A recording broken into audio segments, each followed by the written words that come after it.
श्रोतेहो नमस्कार. विविधा या कार्यक्रमात मी हिमा तुम्हा सर्वांचं अगदी मनापासून स्वागत करते. श्रोतेहो, आज आपल्या आकाशवाणी स्टुडिओत विविधा या कार्यक्रमात एक वेगळंच व्यक्तिमत्व आलेलं आहे. त्या व्यवसायाने डॉक्टर आहेत आणि त्यांनी नुकतंच साहित्य क्षेत्रात पाऊल ठेवलेलं आहे. तर श्रोतेहो, या आहेत डॉक्टर माधुरी मानवटकर मॅडम. यांच्या स्पर्श अंतर्मनाचा हा लेखसंग्रह नुकताच प्रकाशित झालेला आहे. हा लेखसंग्रह अगदी मनास भिडणारा आहे. वैयक्तिक, सामाजिक आणि व्यावसायिक विषयांना त्यांनी संवेदनशीलतेने हाताळले आहे. नातेसंबंध, मैत्री, समाजातील बदल यांचा जिव्हाळ्याने विषय मांडलेला आहे. एक डॉक्टर म्हणून त्यांनी सामाजिक स्वास्थ्याचे मुद्दे मांडले आहेत. कचरा व्यवस्थापन असेल किंवा रोगराई, रुग्णांची वेदना यावर वास्तवदर्शी चिंतन देखील केलेलं आहे. From operation table to writing table, एका नामांकित व्यक्तीने यांच्या संदर्भात हा उल्लेख केलेला. त्यांचा डॉक्टर ते लेखिका हा प्रवास कसा आहे जाणून घेऊया त्यांच्या या मुलाखतीतून. माधुरी मॅडम, कार्यक्रमात आपलं अगदी मनापासून स्वागत आहे. नमस्कार. नमस्कार मॅडम, आपण एक डॉक्टर आहात आणि 35 वर्षापासून आपण रुग्णांची सेवा करता. अशा या धावपळीच्या व्यस्त जीवनशैलीमध्ये त्यात आपण एक साहित्य क्षेत्राकडे कुठेतरी वळला आहात. आपलं पुस्तक एक प्रकाशित झालं आहे. तर मला जाणून घ्यायला आवडेल, हे पुस्तक प्रकाशित होणं म्हणजे सोपी गोष्ट नाहीये. हे कसं काय आपल्याला सुचलं? आणि लेखन म्हणजे काहीतरी ठरवून असं लेखन केलेलं नाही आहे. अच्छा, जसं आपण शाळेत निबंध लिहितो तसंच एखादा विषय सुचला आणि असंच काहीतरी लिहून काढलं. बऱ्याच लोकांना तर डायरी लिहायची सवय असते बरोबर. आणि मला ती लहानपणापासूनच होती. अच्छा, आणि वडील टीचर असल्यामुळे घरी याचं वातावरण होतच. बरोबर. मासिके येत राहायची, आम्ही आवर्जून वाचायचो. वाचनाची तर आवड लहानपणापासूनच होती, पण लिहिण्याची आवड मला 10वीच्या नंतर तयार झाली. कोणीतरी शाबासकी दिली तर मग आपल्यालाच वाटते की आपल्यातले गुण आपल्यालाच माहित होतात. एकदा मी 10वीत असताना निबंध लिहिला होता आणि तो माझ्या 10वीच्या मराठी शिकवणाऱ्या कुंतमवार सरांना खूप आवडला. अच्छा, तेव्हा मला असं वाटलं की मला लिहिता येईल कदाचित. काही निबंध लिहायचं असेल किंवा कोणाला पत्र लिहायचं असेल तर कोणी लिहून मागायचे मला, आणि मग तेव्हापासून माझं लिहिणं सुरू झालं.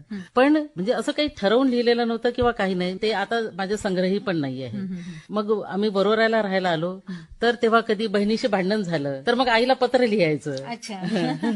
जे काही आपल्या भावना आहे त्या पत्राद्वारे लिहून काढल्या.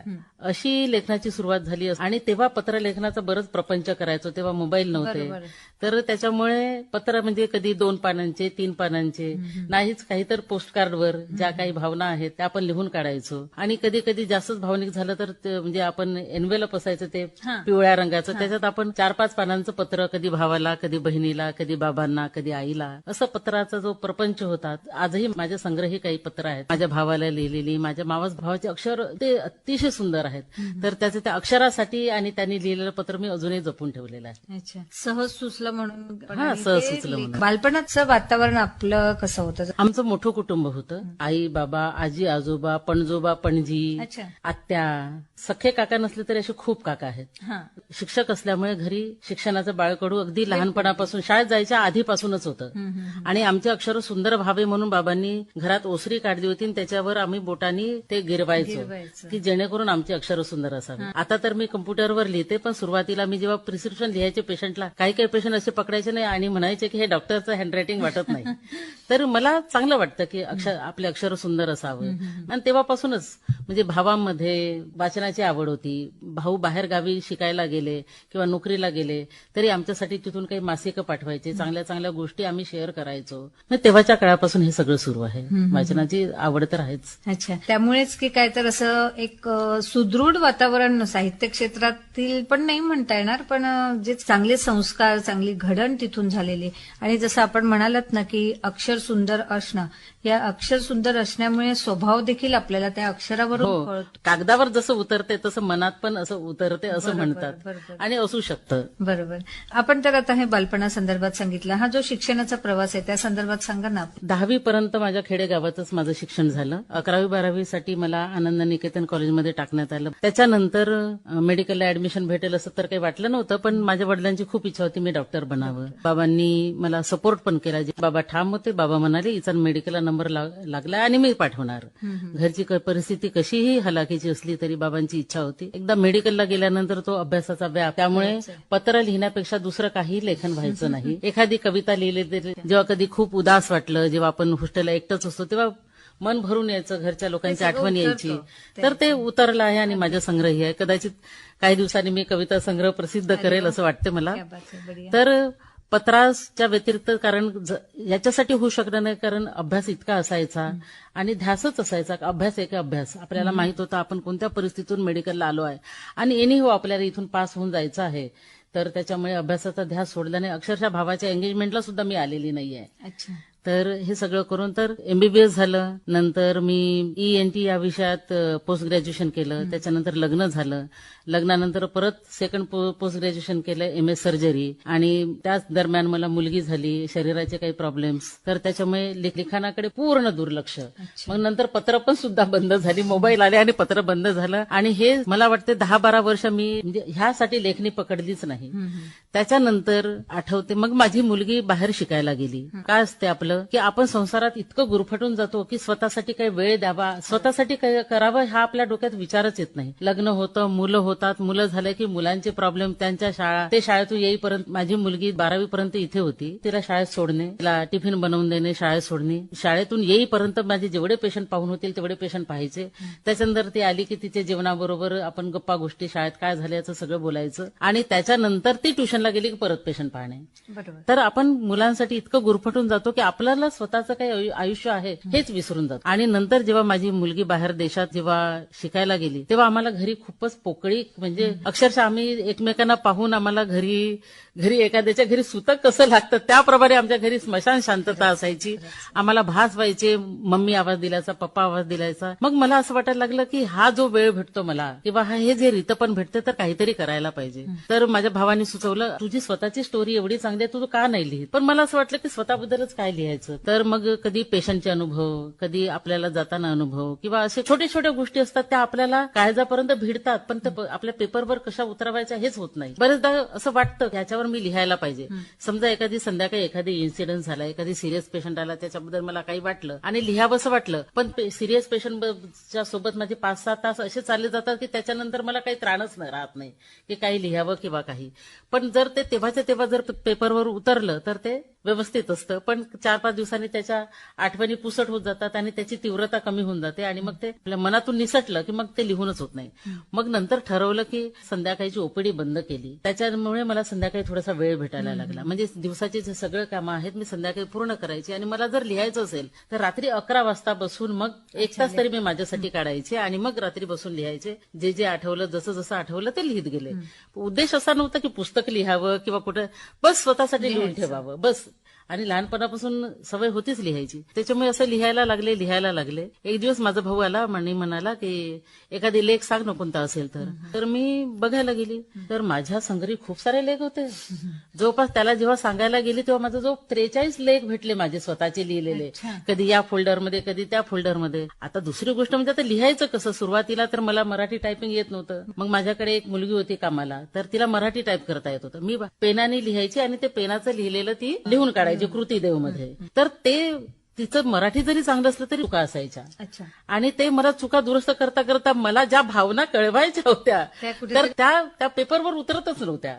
मग ठरवलं की आपणच मराठी टायपिंग शिकायचं. अच्छा. हा, मग मी मराठी टायपिंग शिकले. मग आपल्या गुगलवर चांगले चांगले टूल्स यायला लागले. मग मराठी टायपिंगचं एक टूल आलं की आपण इंग्लिशमध्ये जरी टाईप केलं, जर मला असं वाटते असं जरी इंग्लिशमध्ये लिहिलं तरी ते मराठी टायपिंग व्हायचं. आणि मला खूप आनंद झाला त्या गोष्टीचा. आणि त्याच्याने मी असे बरेचसे लेख तसंच लिहून काढले.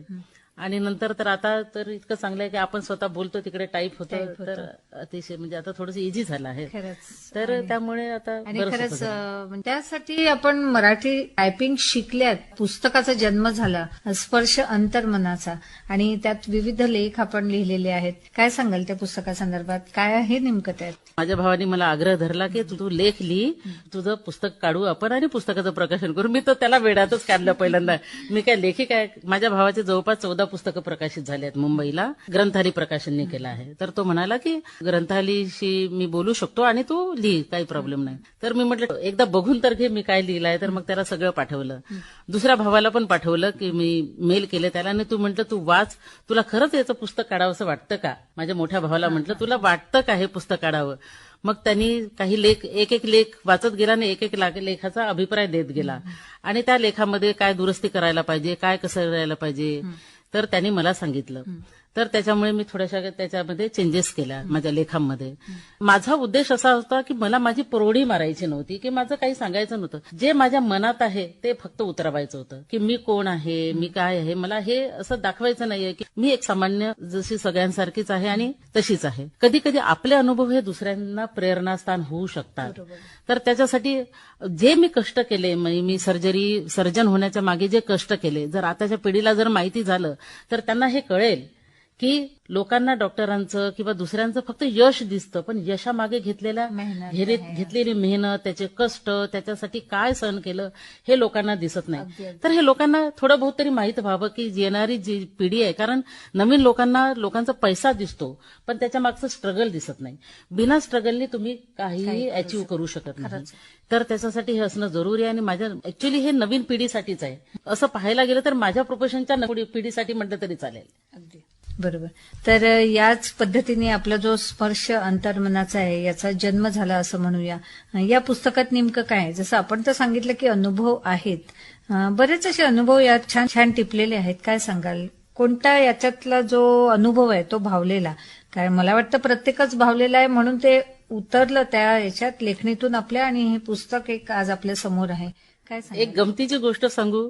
एकदा मी लक्ष्मी डिजिटल इथे गेले, मला काही बॅनर्स बनवायचे होते.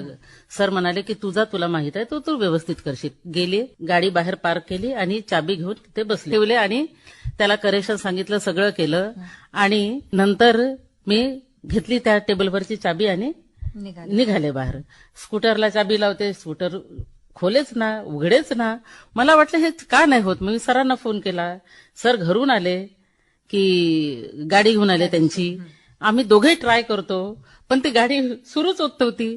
मग आता कसं करायचं? मग माझ्या एका वार्ड बायला बोलवलं. ये म्हटलं तुझी गाडी घेऊन आणि ही गाडी दुरुस्तीला टाकून दे, काहीतरी प्रॉब्लेम आहे, तर गाडी सुरू होत नाहीये. तो पण आला. आम्ही सरांच्या गाडीने मी आणि सर वापस आलो हॉस्पिटलला, कारण पेशंट बरेच जमा झाले होते. आणि तिथे तो पण गाडी सुरू करून पाहतो. मग त्याच्या लक्षात आलं की अरे ही या गाडीची चाबीच नाहीये. तर त्या गाडीची चाबी आहे. मग माझ्या लक्षात आलं की मी माझ्या पर्समध्ये पाहिलं तर माझ्या गाडीची चाबी माझ्या पर्समध्येच होती. म्हणजे मी त्याला दिलेली चाबी ती माझी नव्हती. तर मग माझ्या लक्षात आलं, अरे मी म्हटलं जो कम्प्युटर ऑपरेटर होता तिथला लक्ष्मी डिजिटलचा, त्याची चाबी मी घेऊन आली होती. बघा ही किती म्हणजे सामान्य गोष्ट, आपण दुसऱ्याची पण ह्याच्यामुळे किती मोठा गोंधळ झाला आणि किती मोठं म्हणजे स्वतःवर जेवढं हसावं तेवढं कमीच आहे. तर ह्या ज्या छोट्या छोट्या गोष्टी असतात ज्या मला भावतात, तर असं वाटतं की आपण लिहून काढावं. नक्कीच. जसं लग्नाला जाणं विसरणे इथे दिलं आहे. म्हणजे लग्न 8 दिवसापूर्वीच होऊन जाते आणि मी 8 दिवसांनी पोहोचते, किंवा 2 दिवसापूर्वी होते लग्न आणि ते पत्रिका पाहतच नाही मी, आणि आहे असं समजून मस्त जाते त्यांच्याकडे लग्नाला. आणि तिथे घरचे लोक झोपाझोपी गेलेले 9 वाजता. मी म्हटलं त्यांच्या घरी लग्न आहे हे झोपतात काय? तर ते म्हणाले 2 दिन पहिले हो गया हमारे घर शादी. तर मला सगळं खरंच ओशायला सारखं वाटलं. पण ह्या ज्या गमती जमती असतात खरंच जीवनात खूप आनंद देतात. जरी त्यावेळेची जरी चुकी असेल, चुकी म्हणण्यापेक्षा आपण जाणून बुजून केलेली ती चूक असते, ही जाणून बुजून केलेली चूक नाही आहे. तर ते अशा जीवनात गमती होत असतात. ते आहेच. जे लहानपणी जे स्ट्रगल केलं आहे मी, म्हणजे मीच केलं नाही, माझ्यासारख्या तेव्हाच्या काय सर्वांनीच ते स्ट्रगल केलं आहे. तर हे स्ट्रगल कुठेतरी लोकांना माधुरी मानवटकर माहित आहे. Madhuri मानवटकरचं Manwatkar multi speciality hospital माहित आहे. पण माधुरी मानवटकरनी शेतात काम केलेलं आहे, घरी एवढं काबाड कष्ट केलं आहे, कोणाला माहिती नाही. आणि माहीत करून देण्याची गरज असं म्हणून नाही आहे, पण तुम्ही हे सगळं करून पण तुम्ही सगळं काही अचीव्ह करू शकता, असं मला म्हणायचं आहे. तर असं आताच्या मुलांना सगळ्या ट्युशन्स असतात, आई सगळं वेळेवर खायला देते, सगळं करते, तरी सगळे काही टॉपर होतात का? नाही. माझ्याकडे पण बरेचदा म्हणजे महिन्यातून 1-2 पेरेंट्स येत असतात की आम्हाला पण तुमच्यासारखं डॉक्टर बनवायचं आमच्या पाल्याला. तर मी म्हणते जर त्याची खरंच इच्छा असेल तरच डॉक्टर बनवा, नाहीतर बनवू नका. तर मी त्यांना उदाहरण देते. विसापूरमध्ये राहणारा मुलगा सगळं करणारा, तोच जर IAS परीक्षा पास होत असेल तर आम्ही जर आमच्या मुलांना एवढी फॅसिलिटी देतो तर त्यांनी तर नक्कीच व्हायला पाहिजे. म्हणजे तुम्हाला फॅसिलिटी असले म्हणजे तुम्ही समोर जाता असं समीकरण नाही आहे. तर हे याच्यातून ते दर्शवायचं होतं म्हणून ते लिहिलं बालपणाबद्दल. नक्कीच. खरंच या पुस्तकात विविध पैलू आपले दिसलेत.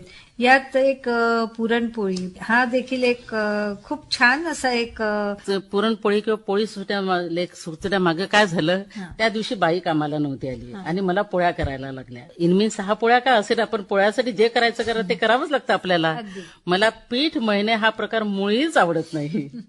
त्याच दिवशी मी सरांना म्हणणार होते की तुम्ही थोडंसं पीठ मळून द्या, पण सर हो हो हो म्हणेपर्यंत माझ्या पोळ्या बनवून पण झाल्या. पण एकटीच घरी असल्यामुळे डोक्यात विचारचक्र सुरू होतं. मी कॉलेजमध्ये शिकत असताना माझा वर्गमित्र होता प्रवीण शिंगाडे, त्याच्या घरी मी कधी कधी जायची. तर त्याच्या आईच्या हातच्या पोळ्या, चपाती, पोळ्या, रोटी जे काही असेल ते आताही तोंडावर त्याची चव रेंगाळते आहे. असं वाटते की तोंडात घेतल्याबरोबर अशी विरघळून जायची. तर मी त्या काकूंना पोळी बनवताना स्वतः पाहिलं. प्रत्येक वेळी पोळी बनवताना त्यांनी मला जेवायचा आग्रह केला की मी थांबायचीच पूर्ण हे प्रोसेस होईपर्यंत, कारण इतके तलम पोळी कशी बनवू शकते. तर त्यांची प्रोसेस पाहिली आणि अजूनही माझ्या तोंडामध्ये ते पोळ्यांची चव रेंगाळते आहे. मी जन्मभर ती पोळ्याची चव विसरणार नाही. तर त्याच्यापासून ते पोळी आली. आणि असंच सर्वजण म्हणायचे की तू पुरणपोळी खूप छान बनवते, कारण मी पुरणपोळी बनवली, कोणी नवखा जरी आला तरी ती पण लाटू शकते. आणि कितीही पातळ, तुमच्या साध्या पोळीपेक्षा पण पातळ लाटू शकते.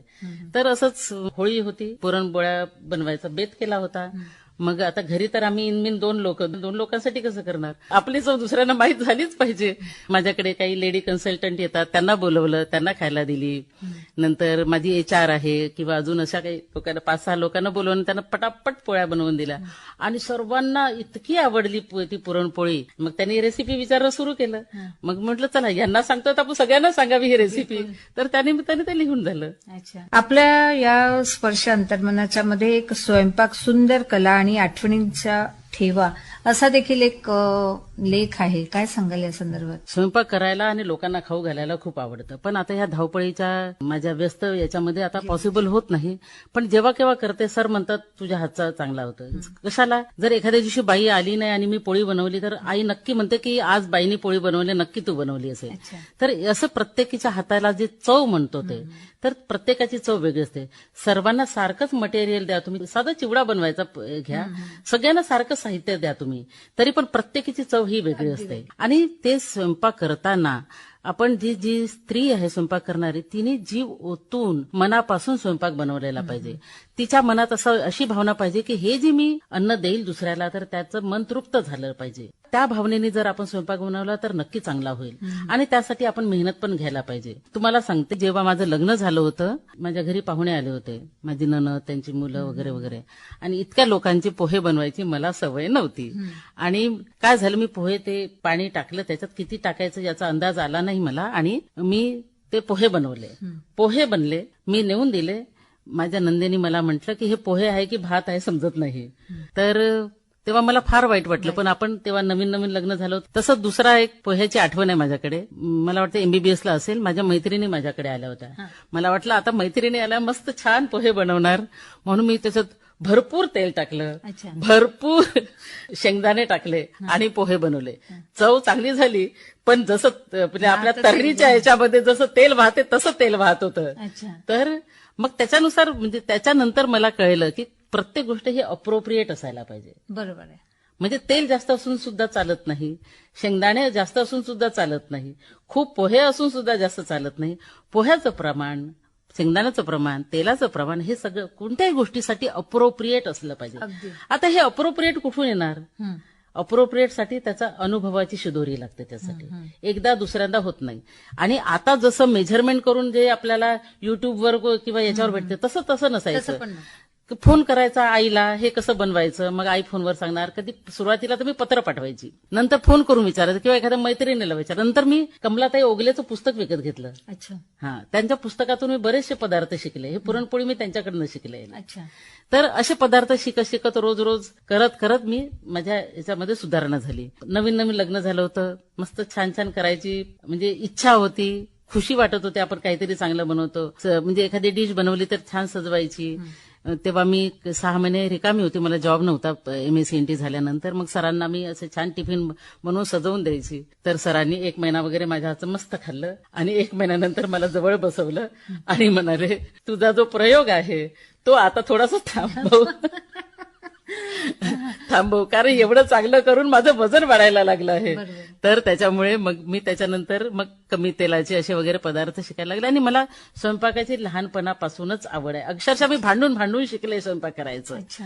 तर मला आवडतं. आणि माझ्या हातचं नॉनव्हेज सगळ्यांना आवडते, माझ्या हातची भाकरी सगळ्यांना आवडते, माझ्या हातचं पुरणपोळी सगळ्यांना आवडते, आणि बरेचसे डिशेस आहेत. स्वयंपाक तर रेग्युलर स्वयंपाक तर सगळं चांगला करताच येतो, पण हे सगळं काही स्पेशालिटी आहे. म्हणजे आपण एक उत्तम डॉक्टर तर आहातच आणि उत्तम गृहिणी देखील आहात. स्वयंपाक देखील अतिशय उत्तम पद्धतीने करतात. कोणती एक क्वालिटी उत्तम होऊ शकत नाही. म्हणजे मी फक्त सर्जरी चांगली करते तर कारण माझं बाकीच्या याच्यात टापटीपण असायला पाहिजे. माझ्या सर्जरीमध्ये पण टापटीपण असायला पाहिजे.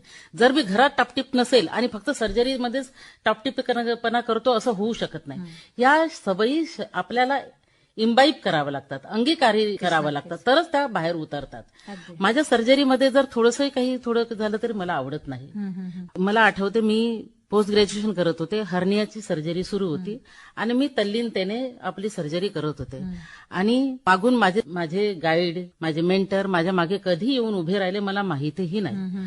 आणि हर्निया जसं संपायला आलं, आता मी शेवटी स्टिचेस मारणार, फक्त एकच शब्द ऐकू आला, सुरेख. अच्छा. आणि ते माझ्या सरांचं होतं. ही जी पावती जी मला मिळाली त्या पावतीने अजून मला हुरूप आला. आणि अजूनही आजही मी टाके मारताना मला मेठी सरांची आठवण येते, मला राज गजबे सरांची आठवण येते. आजही सर्जरी करताना असा एकही दिवस जात नाही की मी त्यांची आठवण निघत असेल कोणत्याही क्षणी. ते प्रत्येक गोष्ट माझ्या डोळ्यात आणि मनात अजूनही अशी स्पष्ट उभी आहे. अगदी. आणि खरंच हा अनमोल ठेवा म्हणूया. नक्कीच. विविध विषय यात पुस्तकात आपण लिहिलेले आहेत आणि खरंच विषय घ्यावा कोणता हा बराच प्रश्न पडतो. यात मला अजून एक आवडेल की आपल्याला संगीताची देखील आवड आहे आणि त्याच अनुषंगाने जसं आपण लता मंगेशकरांवर देखील छान लेख लिहिलेला आहे आणि संगीत आणि त्याची जादू हे देखील लिहिलेलं आहे. काय सांगाल, आपली जी संगीताची आवड आहे त्या संदर्भात काय वाटतं? संगीताची आवड तर लहानपणापासूनच होती. लहानपणी कुठल्याही म्हणजे स्वागतगीत असो किंवा शाळेतले कुठलेही प्रोग्राम असो, गाणं तर असायचं, छोटे छोटे नाच पण असायचे. नंतर कुठल्या कॉम्पिटिशन असल्या त्याच्यात गाणं म्हणायचं. नंतर मला असं वाटलं की जेव्हा मुलगी माझी 7वीत होती तिनेच मला म्हटलं, मम्मी तुला चांगलं गाता येतं तर तू काय चांगलं का नाही शिकत. बरोबर. म्हणून त्याच्यासाठी मग दुधलकर मॅडमकडे मी क्लास लावला आणि गेले 4-5 वर्ष. पण आता कामाच्या व्यस्ततेमुळे ते पॉसिबल होत नाही. पण जेव्हा केव्हा असं गाणं म्हणासाठी तशी तर गुणगुणत असतेच. ऑपरेशन करताना पण गुणगुणत असते. आणि एकदा असंच ऑपरेशन करत होते आणि मी गुणगुणत होते. तर ऑपरेशन झाल्यानंतर मी म्हटलं, झालं, छान झालं तुमचं ऑपरेशन. पेशंटला म्हटलं, पेशंट म्हणाली, नक्कीच झालं असणार कारण तुम्ही गुणगुणत होते. कारण कोणी स्ट्रेसमध्ये असल्यावर तर गुणगुणणार नाही. मग मला एक कल्पना सुचली. मी विचार करत त्या पेशंटनी मला म्हटल्यानंतर मी विचार करत होते, असं रागात असावं माणसाने आणि गुणगुणावं असं कधी होतं का? पण नाही होत, कधीच नाही होत. गुणगुणण्यासाठी आपले विचार शांत असायला पाहिजे, आपलं मन प्रसन्न असायला पाहिजे. तसेच एकदा ऑपरेशन सुरू होतं आणि तलत महमूदचं गाणं लागलं होतं रेडिओवर. माझी सवयच आहे, ओटीत गेलं की पहिले रेडिओ सुरू करायचा. गाडीमध्ये पण मला USB लावलेलं आवडत नाही, मी रेडिओच ऐकत असते. तलत महमूदचं गाणं सुरू होतं आणि पेशंटला आम्ही स्पायनल अॅनेस्थेशिया म्हणजे कमरेचा अॅनेस्थेशिया दिला होता. आणि मला ना एका पुरुषाचा आवाज आला गाणं गुणगुणण्याचा. मला वाटलं सर गुणगुणत असतील, सर तर खूप रेअरली गुणगुणतात, पण गुणगुणत त्यांच्याकडे पाहिलं तर त्यांच्या तोंडाची हालचाल सुरूच नव्हती. मग माझ्या लक्षात आलं की माझा जो पेशंट आहे तो गुणगुणतो आहे. मी त्याला विचारलं, तुम्हाला गाणं आवडतं? तर तो म्हणाला, हो मॅडम, आपलं लाईफच गेलं गाण्याच्या याच्यामध्ये. म्हणजे इतके चांगले सिंगर होते, इतके चांगले गाणे म्हणायचे. आयुष्याच्या प्रत्येक पैलूसाठी आपले इतके चांगले गाणे आहेत. ऑपरेशन संपेपर्यंत आम्ही गाण्याच्या गप्पा करत बसलो. हे सगळं सुचतं कसं आपल्याला? वेळ फार कमी, एक इतकं छान पुस्तक लिहिलेलं कसं सुचतं आपल्याला हे? अशा काही काही गोष्टी ज्या असतात असं म्हणजे मनात रुंजी घालत असतात. मग असं वाटतं की त्याच्यात काहीतरी आहे, ह्या टॉपिकमध्ये काहीतरी आहे. किंवा समजा सर कोविडमध्ये जे आपण टीव्हीवर मी जे बातम्या ऐकायची किंवा काही पाहायची ते माझ्या डोक्यात असं खेळत राहायचं, नुसतं असं मला अस्वस्थ करत. जेव्हा मला एखादा टॉपिक अस्वस्थ करतो किंवा माझ्या हृदयाला भिडतो किंवा मला माझी झोप उडवते, जोपर्यंत शब्दात उतरवत नाही तोपर्यंत मला शांत बसवत नाही. कुठलाही टॉपिक असो. जसं एखाद्या वेळेस मी रस्त्यात कोणाला भेटली आणि ती जरी भेट जरी माझ्या मनात रुंजी घालत असली तरी त्याबद्दल मला लिहायची इच्छा होते. जेव्हा लिहिते तेव्हाच मग मी ह्याचीच उपमा याच्यासाठी दिली होती. जसं बाळंतिणीला तिचं बाळ डिलिव्हरी झाल्यानंतर तिला जे हायसं वाटते तसं माझा लेखणीतून उतरल्यावर जे वाटतं तसं अगदी तसं मला वाटतं. अच्छा. असे बरेचसे टॉपिक आहेत, खूप लिहू शकतो, पण बऱ्याचदा असं होते की त्याची तीव्रता कमी होऊन जाते. कधी कधी असं वाटते की नाही, आपण लिहिल्यामुळे कोणी दुखावणार तर नाही, तर असे विषय सहसा मी टाळते. पण माझं असं असते, तो म्हणजे जोपर्यंत मी पेन उतरवत नाही, जर माझा आज टॉपिक जर माझ्या हृदयाला भिडला किंवा मला जर माझ्या मेंदूला जर त्यांनी उत्तेजित केलं, तर मी रात्र माझी त्याची तळमळण्यात जाते. दुसरा दिवस माझं दिवसभर काम तर सुरू असते हाताने, पण डोक्यात तेच विचार असतात. मग तिसऱ्या दिवशी जोपर्यंत माझा लेख लिहून होत नाही तोपर्यंत माझं ते विचारचक्र थांबत नाही. खरंच खूप छान पद्धतीने हे पुस्तक आपलं प्रकाशित झालेलं. मॅडम, मगाशी आपण एक उल्लेख केला की कविता देखील आपण लिहितो. गद्य लेखनाच्या आधी मी पद्य लेखन शिकले खरं म्हणजे असं चारोळी म्हणा, 4 ओळींची, किंवा असं मनाला जर विषण्ण वाटलं, एकाकी वाटलं, तर मी ते काही अशा कविता लिहून काढल्या आहेत. तर त्या कविता आता त्या दिवशी मी माझं सामान व्यवस्थित लावता नसताना माझी पूर्ण डायरी भेटली. माझ्या कॉलेज पासून तर माझ्या लग्नानंतर माझी म्हणजे आतापर्यंत 4-5 वर्षापर्यंतच्या त्याच्यात असेल म्हणजे 20 तरी कविता असतील. तर मला असं वाटतं त्याला अजून मूर्त स्वरूप देण्यात काही हरकत नाही असं वाटते. तर मला ते दिसली, तर पण ते माझं उत्स्फूर्त आहे, ते तेव्हाच्या कायचं. कदाचित जे आताच्या जीवनाशी असंबंध असेल, पण ते माझं जे आहे ते खरं आहे, जे आहे ते माझं स्वतःच आहे. अगदी खरंच खूप छान पैलू आपण आपल्या श्रोत्यांसमोर वेगवेगळे आणलेले. जसं आपण म्हणालात मग अशी की संगीताची आवड आपल्याला आहे, तर आपल्या श्रोत्यांना कार्यक्रमाच्या शेवटी एक छानसं गाणं. ये दिल कहाँ तेरी मंजिल,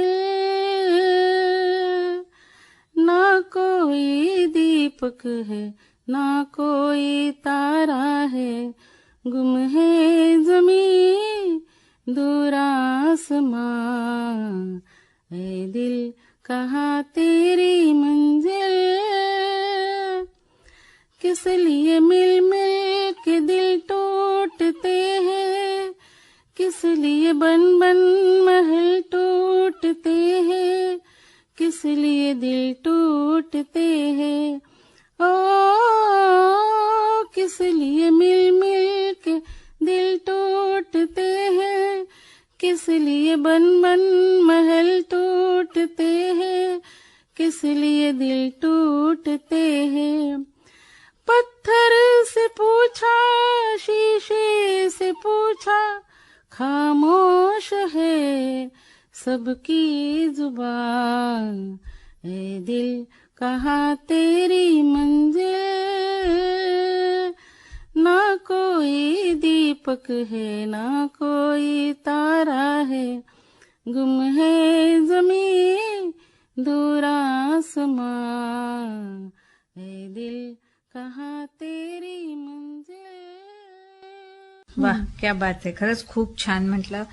इथे कुठे थांबू नये असंच वाटतंय. छान अशा गप्पा सुरूच राहाव्या वाटतंय, पण कुठेतरी वेळेची मर्यादा आहे, त्यामुळे इथे थांबावं लागतं आहे. तर मॅडम, आज आपण आकाशवाणी स्टुडिओत आलात आणि छान गप्पा मारल्या, त्याबद्दल आकाशवाणीच्या वतीने मनापासून आभारी आहे. धन्यवाद मॅडम. मी सुद्धा आकाशवाणीचे धन्यवाद मानते. तर मॅडम, पुढील लेखनासाठी, पुढील वाटचालीसाठी खूप खूप शुभेच्छा देऊन कार्यक्रमातून निरोप घेते आहे. तर श्रोते हो, परत आपण भेटणार आहोतच पुढील विविधा या कार्यक्रमात. नमस्कार.